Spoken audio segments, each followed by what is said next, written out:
bring 'em out, bring 'em out, bring 'em out, bring 'em out. It's hard to yell when the barrel's in your mouth. Woo! Bring 'em out, bring 'em out. Bring 'em out, bring 'em out. Bring 'em out, bring 'em out. Bring 'em out, bring 'em out. Woo!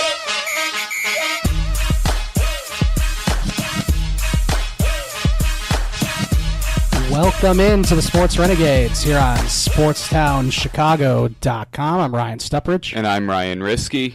And yes, today we got a big show. Obviously, there's a lot going on in the world of sports. And we're starting off, we're going to talk about the Bears as they have pretty much had a lost season now. I don't think there's any way they can make the playoffs. Not that we thought that was going to happen anyway. It looked like there would be a chance because, remember, they beat Baltimore and Carolina in consecutive weeks to go to 3-4, and that was right after Rodgers was knocked out for the season. True. And then it's like, okay, maybe they can find a way to do it, and then they've lost 4 in a row, and they have not looked good, particularly on offense. The injury situation is ballooning again. It's unbelievable, the amount of injuries that this team has suffered since John Fox has come over. The season was over after that game against the Packers, where they really should have won the game. They, were kind of competing all game, and then, the Packers converted on that huge play where Hundley threw it to Devontae Adams, and they. I don't think they scored a touchdown on that play, but it was like a 30, 40-yard gain or something. And that pretty much put them out of it. And then, at that point, you pretty much think the season's over. And then, of course, a couple weeks ago, they were in position to go to overtime with Detroit, and Connor Barth just completely botched the field goal, which is one of the worst field goal kicks you'll ever see in NFL history. Not even close. Yeah, I think Tom Brenneman's call of that field goal sums it up pretty well. It was a good call, right? It was. He just said, "Oh my, that is not even close." Yeah, it was. It was unbelievable, really. And then, hey, they replaced him finally. Yeah, they replaced. They got rid of John Fox's guy with Cairo Santos, who promptly missed his first field goal attempt as a Bear. So. I mean, I don't know why they attempted that field goal, though. I mean, it was what, 4th and 2 or 4th and 3, and the guy hadn't kicked in weeks because he had been injured, and you have him try a 54-yarder. Yeah, that wasn't the smartest of plays, which is another thing we'll talk about. The coaching staff in general, not a very smart coaching staff, with the exception of the defense. But, I mean, you talk about Dowell Loggins, I mean, that's as bad as it gets. Yeah, Dowell is terrible as an offensive coordinator. Should be a headline in the newspaper tomorrow. Dowell is done. Waiting for that. He's been a little more frustrating for me than John Fox. I mean, and Fox had quite the run this season. So it's just the offense should look much better than it does, and Loggins is terrible at play calling. Seems like every game now they'd run on 1st and 2nd, and then they throw on 3rd and long, and then people are all like, "Oh, what's going on with Trubisky?" It's like, well, they're not giving him a chance to succeed when they do that.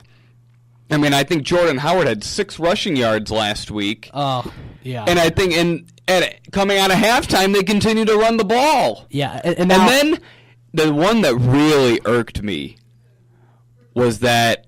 I know what you're going to say. End around or trick play or whatever the hell it was to Tariq Cohen, and they lost 12 yards. Yeah. And I was just thinking, why? Why are you why? The passing schemes are not good. The receivers are not getting open, which I don't think the Bears will have a wide receiver that'll top 500 yards this season. No, probably not. I mean, when you have guys, that are like third strings on decent teams that are your starting wide receivers, it's kind of hard to rack up. No. They're not that good. These are special teamers. These aren't even third stringers. Okay. Well, I mean, maybe Inman, although, I mean, he didn't look very good. Yeah, maybe Inman. I always thought Kendall Wright maybe would be a good, your last kind of receiver option as a starter, but he hasn't been getting the ball very much. So he hasn't been very good either. I mean, no. Marcus Wheaton, if he could stay healthy, I think would add an element to the pass game, except he hasn't been able to stay healthy. And I mean, and the coaching staff, as you said, it's proven that their time is up. I mean, Vic Fangio probably deserves to stay. I don't think he will, because there was the report that he wanted to leave last year and the Bears wouldn't let him. He wanted to go back to the 49ers and the Bears blocked the move because he was still under contract. However, his contract is up at the end of this season. Yeah, I mean, it would surprise me kind of if he went back to San Francisco. The only way I honestly see him staying, unless he likes it here and was willing to stay for whoever they hire as the next head coach if John Fox is inevitably fired, would be if Jim Harbaugh came, because he was Jim Harbaugh's defensive coordinator. Yeah, of course, there's talk out of Michigan that they're done with him, which is also a little surprising because they really wanted him and they were so happy when they got Jim Harbaugh. 3 years into the mega deal, they're not happy. And you know what? If the Bears find a way to hire him, I'd say go for it. He has proven success. I mean, really, he's had success with mediocre quarterbacks. I mean, he's been winning games with Alex Smith and Colin Kaepernick. Took Colin Kaepernick to a Super Bowl. I mean, it was pretty remarkable. And his defenses were always good. Yes. You know, he's a former Bear. The only problem that I have with, or the only maybe issue I see would be I don't think the Bears are going to pay a head coach what Jim Harbaugh is going to want. You know, he's one of the highest paid college coaches, making a lot more money than a lot of NFL coaches, and that's just not the Bears' MO to throw money at good coaching. I feel like John Fox is going to be here next year for his final that's year of his contract. Because he's making so much. I believe he's scheduled to make $4.2 million next year, and we'll see if the McCaskies are willing to pay him out. Yeah, it'll be interesting to see. But again, you know, that's a failure on Ryan Pace. If you know, because one of the first things he did, of course, was, you know, they came in together, Pace and Fox. And right, except we don't know. Kind of we don't know how much input Pace had in the hiring, because the rumor was he wanted to hire Dan Quinn and Ted Phillips wanted John Fox. Boy, is Dan Quinn happy he didn't take this job.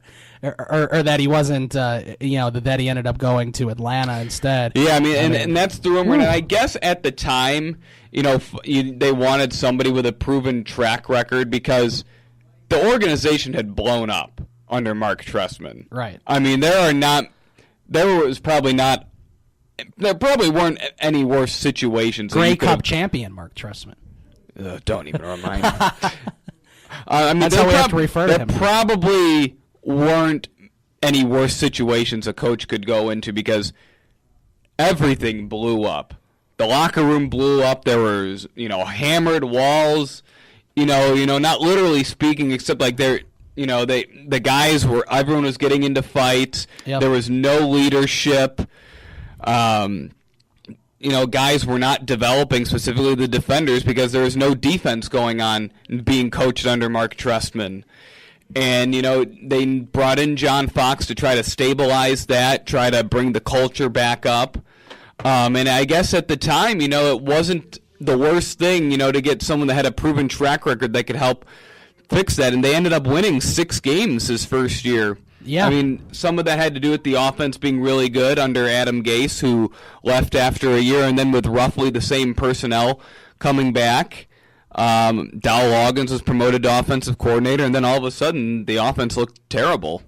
Right. Specifically the passing game. And it's just like the schemes are not there. Defenses are predicting what Dow Loggins is going to call. And there just isn't much going on. And I mean, and some of the things that he said in his press conferences make you think that you kind of wonder if Fox is keeping him around to try so that there's someone else that'll be getting some of the blame. Yeah, I think that's a good point. It's just, yeah, like I said, it feels like he's going to be here just to finish out next year. Although I don't know if that hurts or really helps the team. It doesn't really matter at this point. The main goal is developing Mitch Trubisky. See, and Fox isn't the guy for that, because he's a defense, and you know he wants to play. He wants to play solid defense, and he likes to have a power run game. Except in the passing game, he wants to keep it simple, and that's another thing that Loggins is not able to call an offense that everyone will be able to come together there and make the chemistry work. Now, is Logan's contract, is this his last year, or he's also got one more year, or what's the... I don't know. I don't know. I don't know either. I never hear anything about it. Right, that's the thing. You only hear about Fangio because he's the guy that he's the best coach and he probably could leave. I know Fox has one more year. I don't know about... I would highly doubt Loggins has another year, although I'm not 100% sure because he was hired the year that Fox was. And, I mean, I'd have a hard time believing they would give the quarterback's coach a 4-year deal. Yeah, no, I don't think so. Yeah, we'll find out. I mean, either way, I don't think he'll be back because he's not helping Mitch Trubisky develop. And the way that it's like they're playing him with training wheels because they are afraid of him to make mistakes, so they're not throwing the ball downfield. They're trying to keep things simple. And when you do that, it's easy for defenses to read what you're going to do. And obviously, Dow Loggins' playbook is not very good either. He's proven that the past 2 years. There's a reason the Browns fired him. Yeah, well, there's definitely a problem there. If you can't stay with the Browns, there's definitely some problems. That's for sure. We're going to take a break. We'll come back. We'll continue the Bears talk. There's definitely a lot going on at Hallis Hall these days. Yeah, there's definitely a lot going on.